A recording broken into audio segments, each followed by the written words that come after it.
The Chunk Destroyer might be busted, but it can't get us everything that we need to make the Allthemods star. While it definitely is the fastest quarry in the game, we need to set up a different kind of farm to get everything that we need. One that might not be the most ethical. On today's episode, we're going to make the fastest mob farm you can get in Allthemods 8, right after we deal with one very small problem. I totally didn't set this up right. There's just too much stuff that we don't need, and it's causing the backpack to fill up too fast. If I don't set this up, it's going to cause a lot of problems. So let's get this fixed first. First, we need to fix the void upgrade. We need to set this to work in the GUI, and it needs to be set to void overflow. I need to delete all of these deep slate stacks so we can free up some room. So all I have to do that is drag in anything that pretty much I don't want into the void filter. This means all of those Zicorium gems as well. Does anyone actually use these? Like, is there something cool that I just don't know about and maybe y'all know about and I don't? I have no clue what to do with them. All right, that's enough items from the Chunk Destroyer now. So I quickly snatch up the backpack and bring it to my storage setup. Turning on the deposit upgrade inside the backpack, I can easily just sneak right click into the controller with the backpack in my hand to deposit everything that has a slot in our system, which is another thing that I need to do. Lots of the stuff in the backpack kind of needs slots in the drawers. So I quickly get everything out that I want to put in the drawers and give them a slot. Now we have a new problem. The drawers are full. This is where void upgrades come in. If I put this in a drawer, it will void everything over the limit of the drawer. I put a few more void upgrades in a couple of the drawers, then it was time to head back to the Chunk Destroyer to place the backpack on top of it again. Now let's see if I have all of the right settings for it. Nope. I need to fix the compacting upgrade. For example, this redstone block. I only wanted to compress redstone blocks down once. So I want to place a 1x redstone block in the filter so it doesn't compress it down. We don't have a slot for the 2x compressed blocks in our storage system, so I'd be missing out on some redstone if it compressed more than one time. I also need to do this for other compressed items that I have like gold, but then the Chunk Destroyer just stops. Hello? My power system seems fine and the plug is getting power. What gives? Maybe if I just toggle power surge here and... oh yeah, that was it. I had a little heart attack there, not gonna lie. As the day turns into night, it's time to fix a few more things in our storage system, like this extra diamond compact drawer. Apparently it wasn't locked before, and also you apparently can lock all of the drawers all at the same time by right-clicking the controller with the configuration tool. That is so cool, I didn't know that. Thank you to whoever said that. All right, so now we just need to replace that with something else. We'll probably put something in there later, probably. Let's grab the backpack off the Chunk Destroyer and see what we can do with it. We really need to go ahead and get some of this smelting for some drawer upgrades. So I toss in the raw copper blocks into my furnace and get started automating the smelting process. We'll need an exporter and an importer for this. The exporter is going to go in the back of the top chest and the importer will go on the back of the side chest. Now we just need to connect it to our system using the cables, and I'm going to grab out some of the ores that I want to start smelting. So for this, I'm just going to do raw iron and raw copper and place it directly into the exporter filter. Is it working in the furnace? Wait, why is the furnace out of power? Is it that round robin thing again? Let me just switch this up real fast and see if that, yep, that was it. Okay, cool. What were we even doing? Oh yeah, we needed to upgrade our drawers. And that's why we started smelting the copper down, right? I'm just going to go ahead and make a couple of the copper drawer upgrades, which means we need to make some more drawers first. We only have enough for about 8 upgrades total, but that'll work for now. Now to look to see what drawers are full. Just a quick deposit from the backpack and then we can check it all out. This drawer has iron, so it definitely needs an upgrade. Might as well give it to this one too. It is kind of getting close. Bro, it is dark as hell outside. What is going on? Let me equip a torch so I can see this. Ah, much better. A few more upgrades and I think we're good to go. Yo, remember those ender chests we made? Now it's time to actually use them. I'm going to place the backpack down near the controller. Then I'm going to run a pipe out of the back, pulling directly out of it. I want to make sure that I upgrade this pipe, and then we can set another pipe on top of it and connect an ender chest to that pipe. This pipe will extract from the ender chest into the backpack, and we'll need an ultimate upgrade for this specific pipe. Now let's head over to the Chunk Destroyer and place the other ender chest on top of it. If you didn't know, you can also upgrade the size of the ender chest by using ender pearls on them. We upgraded to full and head back to our storage setup, and I quickly noticed something. This is ugly as shit. Moving the chest on top of the pipe, we take a look into the backpack to see if it's working, and a new day dawns. We need to go faster, and that means a faster jetpack, right? We currently have copper, so let's see how far I can upgrade it. We go from copper to silver, then to gold, then to diamond, and we have just enough to upgrade all the way to emerald. This is so much faster. Also, no more of that stupid slowly falling stuff because man, that gets on my nerves. As I throw it on, I notice something. The jetpack jetpack isn't charging. I break the wireless controller and place it back, switch on power surge for a second to see if maybe that'll work, and then decide it was time to start upgrading our power just a little bit more. This is super easy because all we have to do now is just make speed upgrades from mechanism. I turn some of the raw ores I have into the dust that we need and throw in some of the iron and redstone into the metallurgic infuser. But this was slow. You know what's faster than a metallurgic infuser? 2 metallurgic infusers. So I decided to make another, but then it dawned on me. You know what's faster than 2 metallurgic infusers? 35 metallurgic. Okay, I only made enough for like 3, okay? But 35 does actually sound pretty fast. I place the 2 new ones and throw in some more iron and redstone. Using the infused alloys we got, we can only make about 3 speed upgrades. Let's take this over to our power setup and see which machine is the slowest. It's not the crusher, it pretty much stays full. Let's check the PRC. Yeah, we're definitely gonna need to speed that up. I throw in the 3 that we have and then grab some more of the alloys from the infusers to make some more upgrades. We make 6 more, and I sneak right click to install all of them into the PRC at once. Let's see if that was too many. Oh yeah, that's definitely too many. Oops. Let's just throw in some energy upgrades in there and see if that helps. Still not enough? Is it the round robin problem thing again? Oh, come on. Of course that fixed it. All right, now let's speed up the crusher. 8 is probably a little too much right now, so let's just take a few out and... What is this doing? After messing around with the power settings just a little bit more, I finally get it to work right, and now we can finally go set up making our mob farm. To make all of this much easier, we're gonna set up a little bit of auto crafting first. That means we just need a few more things for our RS system. I make a crafting monitor and then make a spot for it. Oh my God, I left so much stuff in the workbench. Now we need a pattern grid, and I place that on top of the monitor. Next, we make a couple of crafters, but I want it to be a little bit faster. I know I can upgrade this to an iron crafter, but can I upgrade it further? The answer is no. We're completely out of obsidian. Oh, that's not good. That's all right. We'll just place our 2 iron crafters down, and now we need to make some patterns. I stick those in the top right of the pattern grid and start to make some basic patterns that we're gonna need. Let's make a few recipes here. Basic things like logs into planks, planks into chests. How about a pattern so we can make more patterns with this pattern? Why not a crafter pattern for more crafters to hold more patterns in? We throw all the patterns into one of the crafters and a new day begins. Ah! Wait, what day is it? This timer is always off. For a mob farm, we need to make something called a mob masher. Let's grab all of the recipes we need to teach the system to make it, and then request about 3. This recipe is annoying to make by hand because you gotta make a lot of swords, and that takes a while. That is why we're making it in the auto crafter. Now we want to make an experience crystal, which needs black concrete. I wonder if I could just take the concrete powder and right click the scene. Okay, what about if we place it on top? All right, fine, we'll make it the normal way. Let's make some lime glass first, which means we'll need to smelt down some of the cactus to get green dye. Now we just combine some white dye and green dye together to make lime, then we can make the glass. I head to the overworld to make the concrete, and I also wanted to grab some clay as well. And I'm also gonna steal the white wool from the sail on our ship. We're gonna use these later. Heading back home, we should have everything we need for this experience crystal. Oh my God, I just remembered. You know what the best way to get experience is? Let me show you. Let's place down our workbench plus again, and check out this recipe for the experience bump. This thing is broken like you would not believe. I throw in everything for the recipe, and I quickly realize I don't have enough hay bales. Ooh, let's just grow some more wheat, right? Don't worry about it, buddy. I'm just gotta bone meal it. That takes us to the overworld. You know where there are plenty of hay bales? Villages. You know what they also have? Waystones. Except for this first village that didn't have either. This village kind of sucked. The next village was much better because as soon as we flew in, we spotted a waystone. Ooh, a waystone, I need that. Got him so fast. It also had a lot of hay bales. We also grabbed some flowers because we're gonna need that later. Delete the 500 extra random seeds that we just keep getting and filling our inventory. Then I kind of got distracted because this is like really cool looking village. Oh my God, is that a bee house? This might come in handy later. On to the next village. Right after this quick pit stop for some more loot. Do I have bunny slippers already? I do not.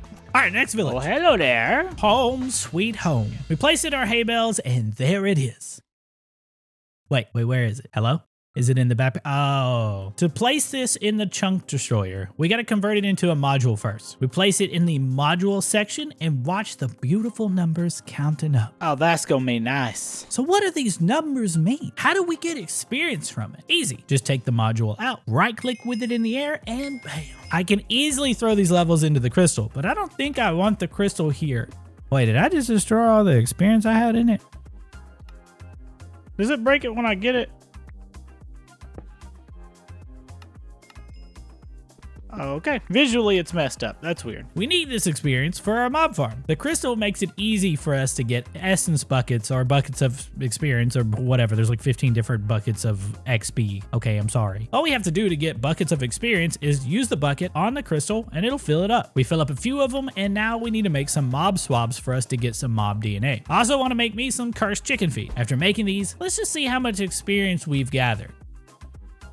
Casually 66 levels. For the next step, we need to find a chicken. But first, I want to place down a waystone here for an easier teleport back. God, it's so beautiful. We head into the overworld and find us a few mobs to swab. First up, we swab a skeleton just because he's here. You have to shoot me. I also want a spider and happen to find one hiding behind some trees. Looking at the map, I want to see what mobs are around me for me to swab. Then the most beautiful mob appears. A chicken. Chickens are the most important part of this whole operation, and not for the fried chicken either, even though that's pretty good, I ain't gonna lie. Let me show you why. I swab one, mix the swab with a seed and a bucket of experience, and we get this special chicken feed. Chickens love this feed. Oh, it's to die for. When they eat it, they can't control how much they love it.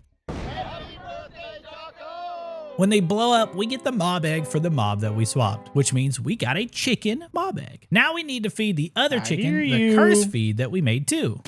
This makes a rotten egg, which we're going to use later, which means it was time to build the mob farm. I make a bunch of tiled deep slate blocks because personally, I love the way they look, and I start building everything for the farm. Wouldn't it be nice if there was some kind of video to teach you how to build this mob farm exactly like I'm making it? You won't believe this, but I made one. You can check out the full guide by clicking the link on the top right. If you've already watched it, let me know in the comments below of what mobs you use for your own personal farm. For this build, I plan on using 7 spawners. I finished building the main part of the structure, then make a small door out of the ethereal glass. If you didn't know, ethereal glass allows for players to go in and out of it, but not mobs. This is awesome for a build like this. Now I want to place down those mob mashers we made earlier. These need some sort of redstone power, so personally I like to use redstone glass here. I figured since it was still kind of early game, we'd only make 3 mashers, but man, we have so many resources from the chunk destroyer. Let's go ahead and make 6 more so we can have a total of 9. I throw those down and realize this door is way too small. So break it out and just make a 3x3 of the ethereal glass so I can fly in and out easily and also not accidentally get killed. Now we need to make a way for the mobs to be moved to the kill zone after they spawn. For this, I'm going to use vector plates, but we're all out of sugar. That's a problem. That's fine. We're just going to make 1 mob fam for now. I'm not sure how many upgrades I need, so I place it down to see. I only had enough for about 2 width upgrades, so that means we need more feathers. I know exactly how I'm going to fix this problem. I grab my spawners and head to the overworld. I don't remember which spawner was which, so I place it down and unbox it to find out. This one is a Vindicator spawner. I want to keep one of those. I killed a few spawns and checked the next spawner. Another Vindicator spawner. I take out my chicken spawn egg and use it to convert the spawner over. Then I clean up the rest of the Vindicators. What are y'all guys doing down there? Now, all we need to do is gather up some feathers.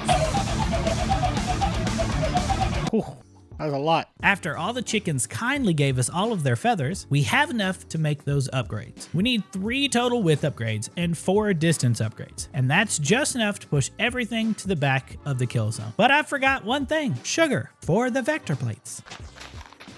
I don't know how many plates that I need, so I make about 24 and the next day dawns on us. With the plates in hand, I want to place these so that they push the mobs directly towards the mob mashers. I want to lead the mobs all the way to the front, then in the middle, I want to push them into the mashers. Now that the build is all set up, we need to get a different backpack for our collection system.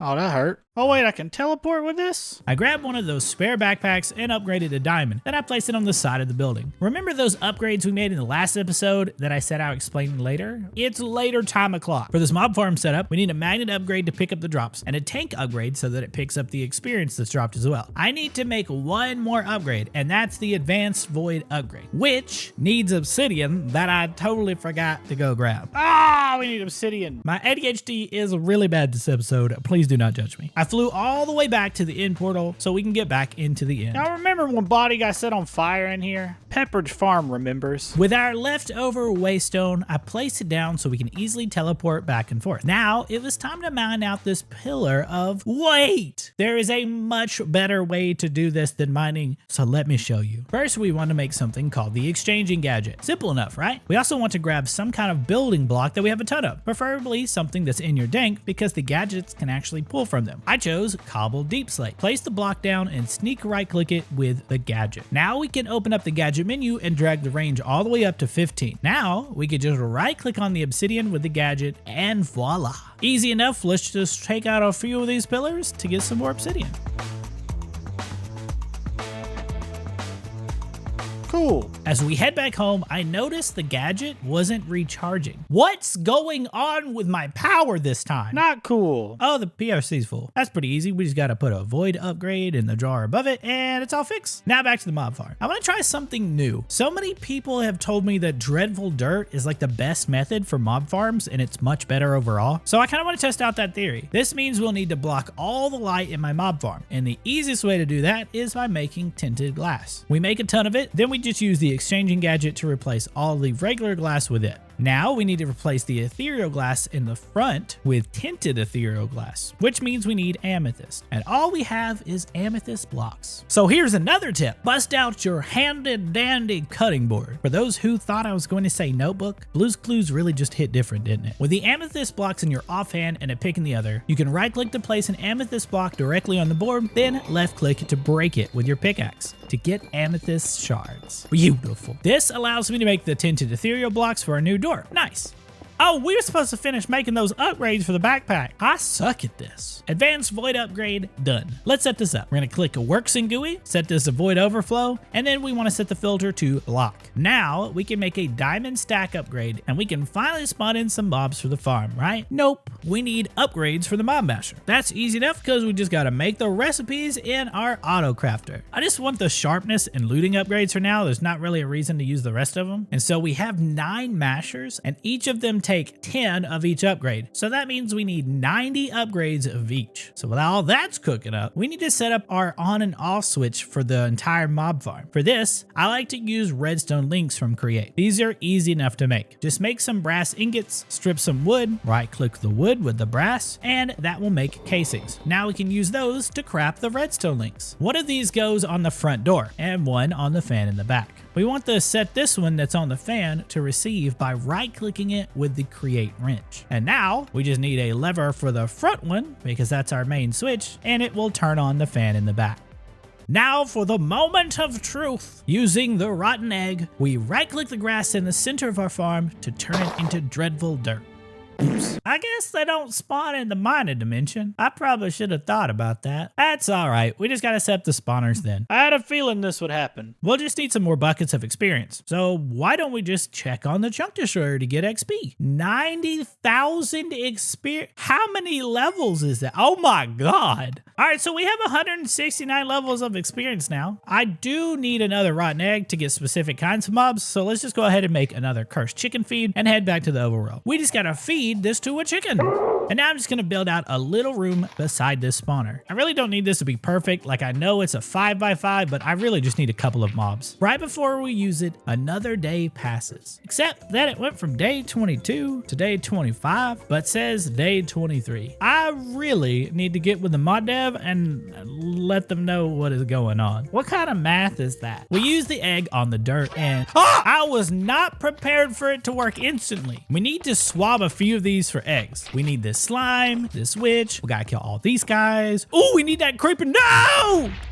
After a little bit, another creeper spawns and I almost miss it, but thankfully I got it right on time. We can light this place up and move on. All right, so now we need one more very important mob. And for this, we need to go deep into the caves to find it. I struggle to fly through these tunnels, but when the cave finally opens up, there it is, a cave creeper. I swab it and did I get the right thing? I'm gonna be real, I honestly thought I swabbed a little guy in the back on accident and I was kind of scared. Now that we have the swabs that we need, we can head home. That's when I remembered something. We have mob eggs from the first episode. We had a skeleton egg, a creeper, a spider, and an enderman egg. Isn't that just great? Let's just go ahead and add these spawners to the mob farm. I placed glass earlier as a placeholder, so I break it away and unbox the first spawner. I'm not really worried about anything spawning just yet because we're in the mining dimension and nothing spawns here, but we're gonna fix that later. I placed the rest of the spawners I have and I realized we are kind of a little short of 7 spawners. Also noticed that my drawers were filling up more, so I made a copper upgrade pattern and upgraded a couple more. I upgraded a few of the drawers and then I head back to the mob mashers. All of those upgrades we made earlier finished crafting, so I fill each one up with each upgrade and head back over to my chunk destroyer. I really like seeing how much XP we get from this thing. It's kind of addictive. We just make a couple more buckets of XP. We can convert these swabs that we made into more chicken feet so we can make some more spawn eggs. Now it was time to head to the other. God, this place is beautiful. And fly back to the dungeon. Along the way, I kill a ghast and it drops some more ghast tears. We need these later, but for now, I swab one of the blazes and fly back to the dungeon. We might as well grab the extra netherite blocks that are up here. I mean, I should have done this earlier, but yeah, we just got to break these spawners. Wait, Alfred, why are you breaking the spawners? I thought you needed extra spawners. These suck, bro. Like, these are bad. We'll get the good ones from the bottom, don't worry. Now we fly back under and oh, look, we missed a chest. I need to grab this spawner, but as you see, these are super fast. So I really struggle with this. There guys, too much stuff going on here. Okay, I get it. Y'all are upset. Look, I just want to get your spawner. That's it. Like, I really struggled with this. It took me forever. Leave me alone.